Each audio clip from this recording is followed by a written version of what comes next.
HDFC fund house India का तीसरा सबसे बड़ा फंड हाउस है जो कि काफ़ी ज़्यादा स्कीम्स रन करता है। इन्हीं में से एक बेहतरीन स्कीम है HDFC mid cap opportunities fund. ये फंड मिड कैप कैटेगरी का एक बहुत ही बढ़िया फंड है जिसमें कि काफ़ी बड़ी तादाद में इन्वेस्टर्स ने निवेश किया हुआ है।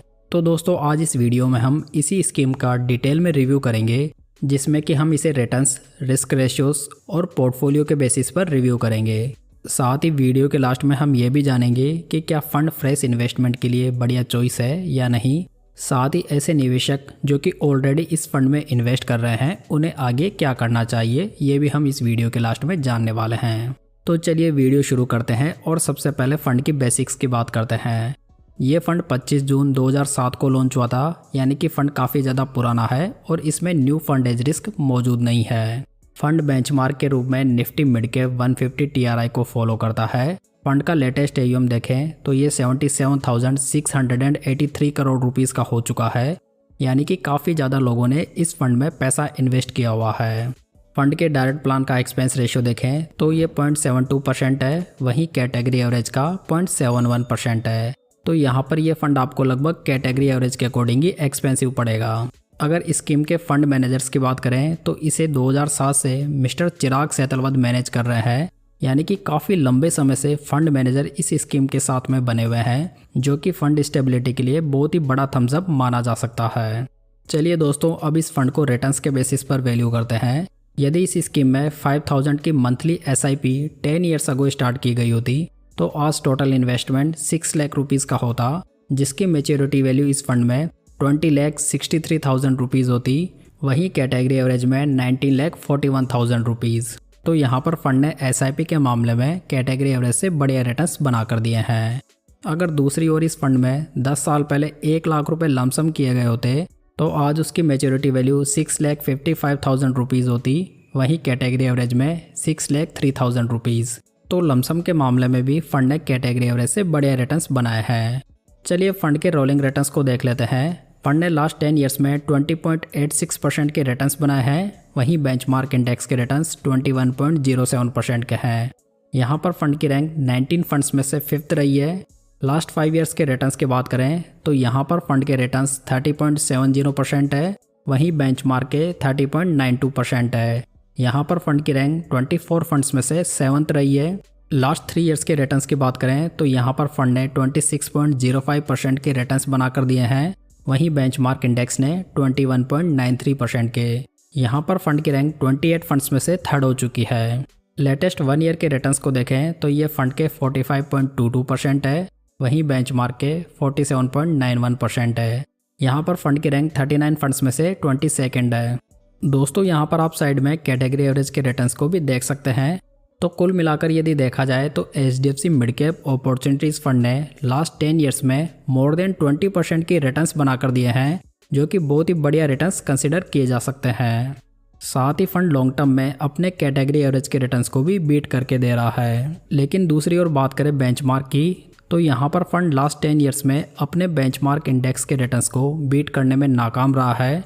लेकिन दूसरी ओर फंड ने लास्ट 3 ईयर्स से अपने बेंचमार्क के रिटर्न्स को भी काफ़ी अच्छे से बीट किया है। तो इसका मतलब ये है कि फंड लास्ट 3 ईयर्स से और बढ़िया परफॉर्म करने लगा है। दोस्तों यदि आप स्टॉक मार्केट में इन्वेस्ट करते हैं, चाहे फिर आप लॉन्ग टर्म इन्वेस्टर हो या ट्रेडर, यूनिवेस्ट ऐप आपके लिए काफ़ी ज़्यादा यूजफुल हो सकती है। ये ऐप सेबी रजिस्टर्ड है, जिस पर कि आपको सेबी रजिस्टर्ड रिसर्च एनालिस्ट के थ्रू स्टॉक रिकमेंडेशंस मिल जाते हैं और ये प्लेटफॉर्म इंडिया का सबसे ट्रस्टेड स्टॉक मार्केट एडवाइजरी भी है।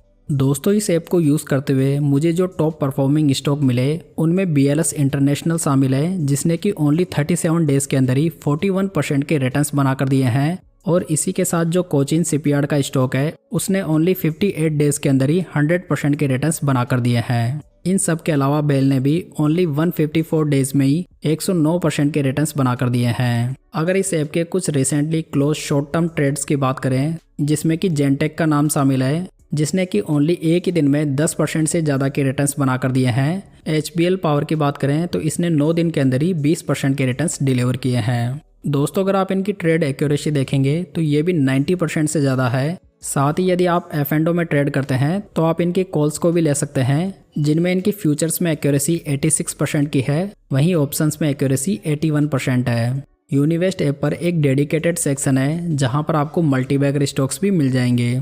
साथ ही इस ऐप की खासियत यह है कि इसके प्लान्स भी काफ़ी ज़्यादा अफोर्डेबल है, जिनकी pricing only 183 rupees per month से ही स्टार्ट हो जाती है। यूनिवेस्ट ऐप आपको एंड्रॉयड प्ले स्टोर और iOS स्टोर दोनों पर इजीली मिल जाएगी। अभी के समय यूनिवेस्ट ऐप को 40 लाख से भी ज़्यादा लोग प्रॉफिट कमाने के लिए यूज़ कर रहे हैं। तो यूनिवेस्ट ऐप में रजिस्टर करने के लिए मैंने डिस्क्रिप्शन बॉक्स में इसका लिंक दिया है, जहां से आप इस लिंक का उपयोग करके इस ऐप को डाउनलोड करेंगे तो आपको एक स्पेशल डिस्काउंट ऑफर भी मिलेगा, जहां पर आप बिल्कुल फ्री में 5 ट्रेड कॉल्स भी अनलॉक कर सकते हैं। तो आप यूनिवेस्ट ऐप में रजिस्टर करके इनकी सर्विसेज का बेनिफिट उठा सकते हैं। चलिए दोस्तों, फंड के रिस्क रेशियोज पर भी नज़र डाल लेते हैं। फंड का अल्फा देखें तो ये 4.57% है, वहीं कैटेगरी एवरेज का 0.81% है। अल्फा रेशियो ये बताता है दोस्तों कि फंड अपने बेंचमार्क इंडेक्स से कितने अधिक रिटर्न्स बनाकर दे रहा है।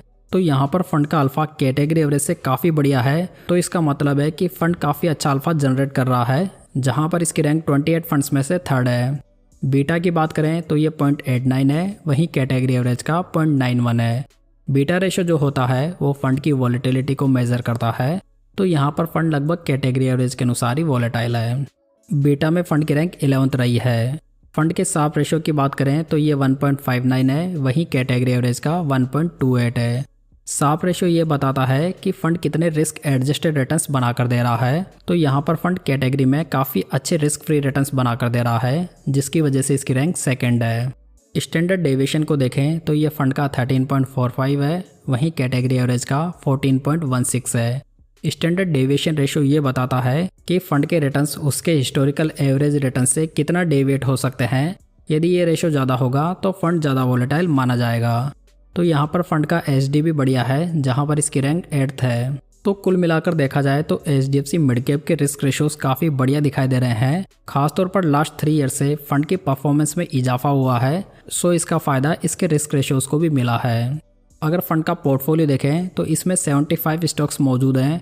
टॉप 10 स्टॉक्स का वेटेज 30.97% है, यानी कि पोर्टफोलियो में काफ़ी अच्छा डाइवर्सिफिकेशन है। पोर्टफोलियो का पीवी रेशियो देखें तो ये 3.79 है, वहीं पीई रेशियो 25.75 है।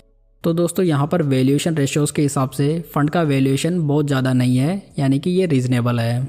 फंड के टोटल एसेट का कैश होल्डिंग देखें तो ये 6.93% है, वहीं कैटेगरी एवरेज का 4.36 है, यानी कि फंड ने टोटल एसेट का लगभग 6% हिस्सा कैश में होल्ड किया हुआ है, जो कि लगभग कैटेगरी एवरेज के आसपास ही है।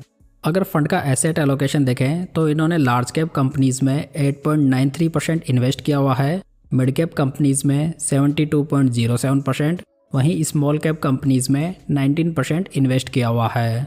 तो यहाँ पर फंड का एसेट एलोकेशन तो लगभग कैटेगरी एवरेज के अकॉर्डिंग है, जहाँ पर कोई भी विशेष दिक्कत नज़र नहीं आ रही है। अगर फंड का सेक्टर वाइज एलोकेशन देखें तो इन्होंने financial, health care, capital goods, technology और ऑटोमोबाइल में हाईएस्ट एक्सपोजर बनाया हुआ है।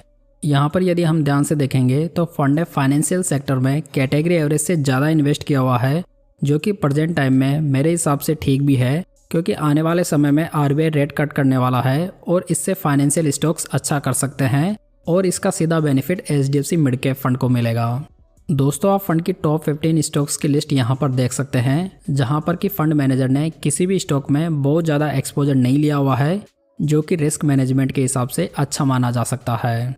अगर पोर्टफोलियो का टर्नओवर देखें तो ये 21.89% है। टर्नओवर रेशियो हमें ये बताता है कि पोर्टफोलियो स्टॉक्स में फंड मैनेजर एक साल में कितने चेंजेस करता है। यदि ये चेंजेस कम से कम हो तो ये पोर्टफोलियो स्टेबिलिटी के लिए बढ़िया माना जा सकता है। तो कुल मिलाकर फंड का पोर्टफोलियो टर्नओवर रेशियो इतना ज़्यादा नहीं है, जो कि बढ़िया पॉजिटिव है।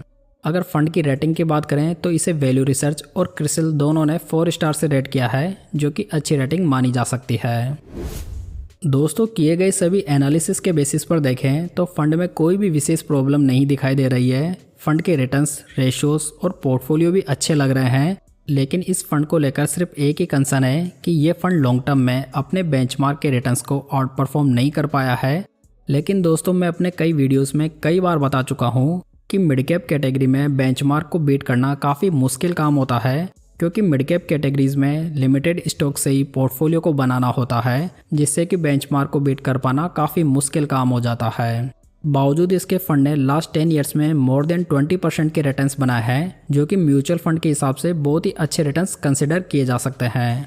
बावजूद इसके फंड ने परफॉर्मेंस में भी सुधार लाया है और लास्ट 3 ईयर्स से फंड बहुत ही आउटस्टैंडिंग अल्फा भी जनरेट करके दे रहा है।